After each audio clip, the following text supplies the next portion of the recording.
guys, I've managed to get 5 minutes with Lewis's car, which is coming for stage 3 with us, whilst it's on the dyno. I wasn't expecting this, if I'm totally honest with you, hence the reason that I'm in completely different clothes and stuff. It's been done on a different day.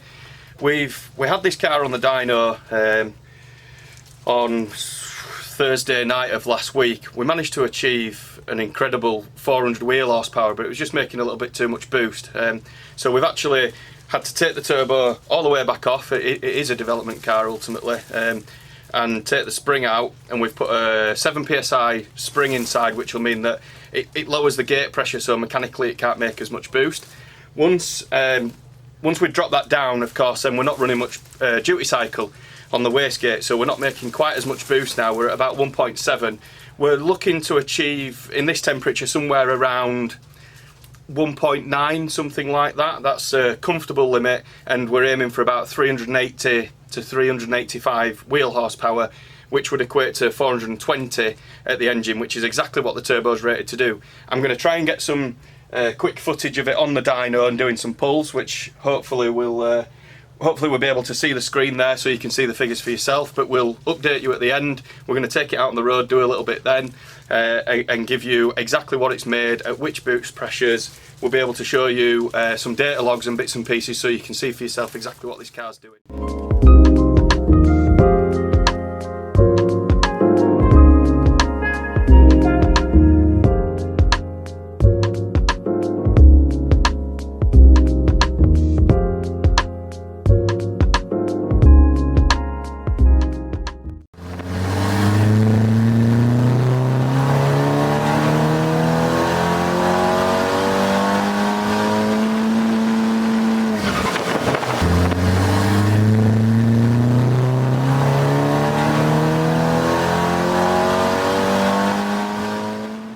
Right, welcome back to the dyno, guys. I've got Elliot with me in the background who you can't see. He's currently taking his car off the dyno.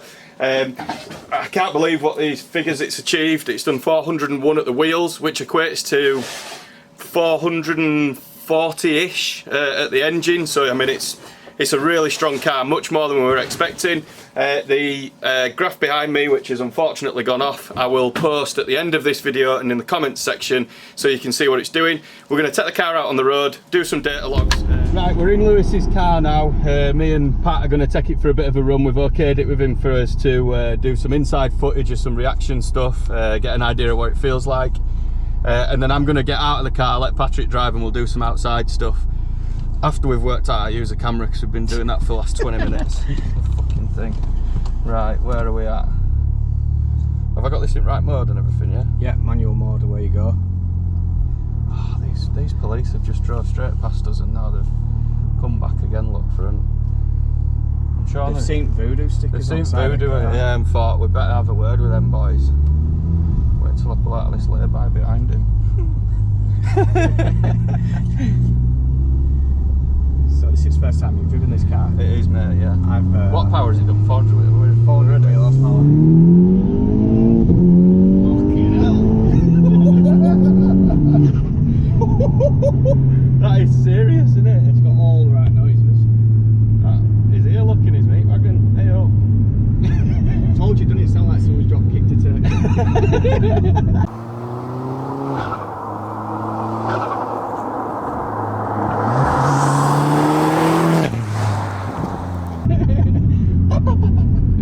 Yeah, man, it's quick that. We'll go around roundabout and come back up and have a little bit of a drive about. So it did what, 400 wheel? 400 wheel horsepower and just over 400 pounds-feet of torque. So what's that about? Well, I mean, even at 10%, I mean, this thing's got, because it's 4-wheel drive, it's got to be more than 12% transmission loss. But I mean, well, I think if we do that as a conservative figure, we win it in 2-wheel drive, didn't we? So yeah, but you're still spinning the prop.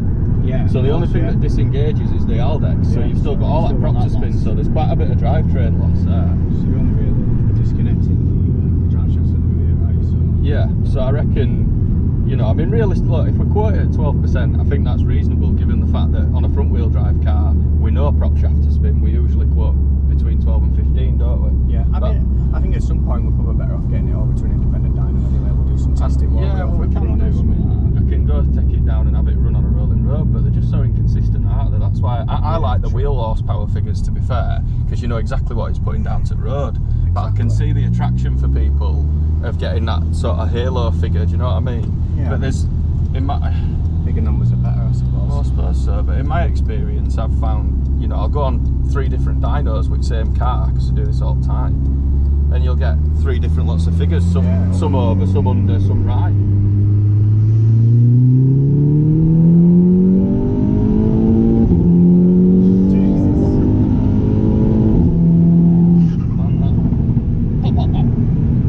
You've got a little bit of asthma. Yeah, you get it a little bit right at the top end.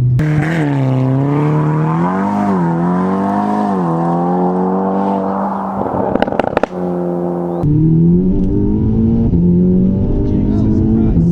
Second gear is savage, mate. I got you know this road. Yeah, I do know this road, yeah.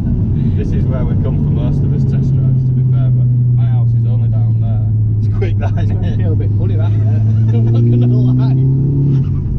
Oh, mate, the Nearly pulled his handle off the door. I'm just pulling up so that we can see if we can't do a launch in it. Yeah. What do you think? Shall we go? Definitely. I think we'll go a bit further down and find somewhere that's a bit straighter. We'll come other way. Right, And then what? Left foot on brake. Foot on brake. Hang on, let me hold on. Foot down. Yeah. Let me hold on. Oh my god. Fucking hell. I was not expecting that. Jesus That is Christ. ridiculous. That was. I'm going if to you keep put, my head back this if you time. go because past, that hurt. It did honestly hurt me because I was looking at you. I went on an odd angle. if you go on, That's brutal. if you go on kick down, it goes past 4 grand. So I don't know whether it's 2-stage. So I just only pushed that I pushed it past the kick down. It revved right up. Right. But so I backed out of it and then I put it onto the kick down plate and didn't go all the way down. And Yeah, I think that's probably the way to do it. that felt good though, didn't it? So, you know. I mean, I've been in a lot of cars from launch control. The Porsches are brutal with a PDK and obviously GTRs, but yeah, I didn't expect that from a Golf. It's unreal. It's good, We'll get some. I'll have to get Ducks to teach me how to do beeps, because I keep swearing when I'm doing it. Oh yeah, you can't help it, can you? No, it's brutal, man. That's quick. That I'm gonna be over the moon with this car. I can promise you. Oh yeah, I mean, obviously I just drove when I took it on the extended test drives for quality control that we do. I don't drive them like that because the idea is for me to get an idea of how it drives in traffic. Yeah. You know, because I mean, Part throttle and stuff. Part throttle, yeah. You know, like it when you are doing the mapping. I think a lot of people miss out the fact that if you map everything at flat chat, you're missing out all the bits for part throttle and stuff like that. Which is the drivability, and that can make or break a car, in my opinion. Right, let me get ready for this one. You better see on my double chins. Shall I go to kickstand then? Yeah, I think that's it there. Ready?